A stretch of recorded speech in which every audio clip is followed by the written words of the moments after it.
Mixed by DJ Rahul Remix. DJ Rahul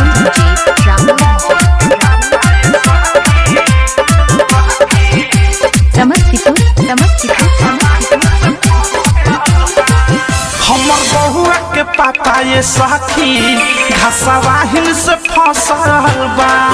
हमर बहुआ के पापा ये साथी घसवाहिन से फसल बा।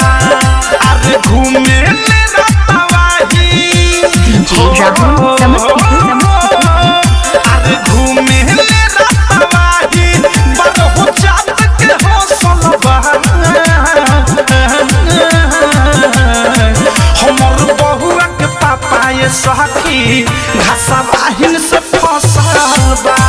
हमर बहुआ के पापा ये साथी घसवाहिन से फसल बा।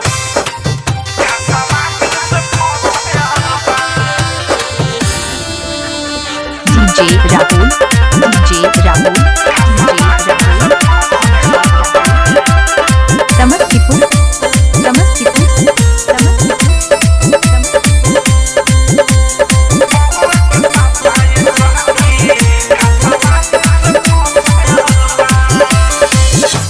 गावे के बगल में बात ओकर गाँव हो।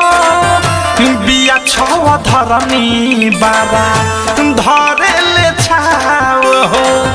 DJ Rahul समस्तीपुर गावे के बगल में बात ओकर गाँव हो।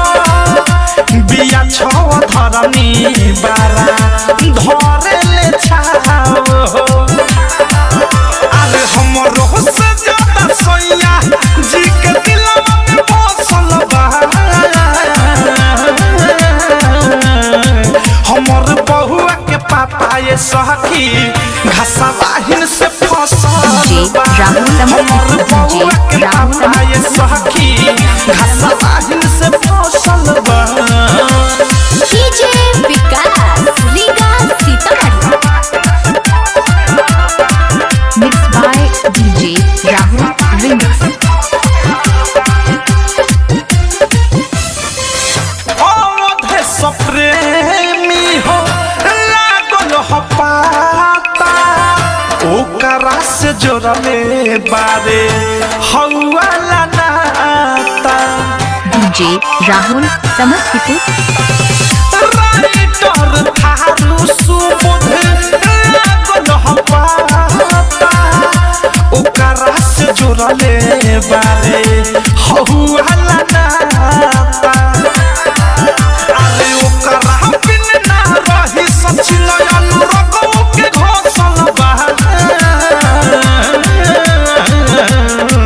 हमर बहुआ के पापा ये सखी घसवाहिन से फसल बा। हमर बहुआ के पापा ये सखी घसवाहिन से फसल बा। अरे घूमे ले रतवाही हो। अरे घूमे ले रतवाही बरहु जात के हौसल बा। हमर बहुआ के पापा ये सखी घसवाहिन से फसल बा। हमर बहुआ के पापा ये सखी नॉट घसवाहिन से फसल बा। 513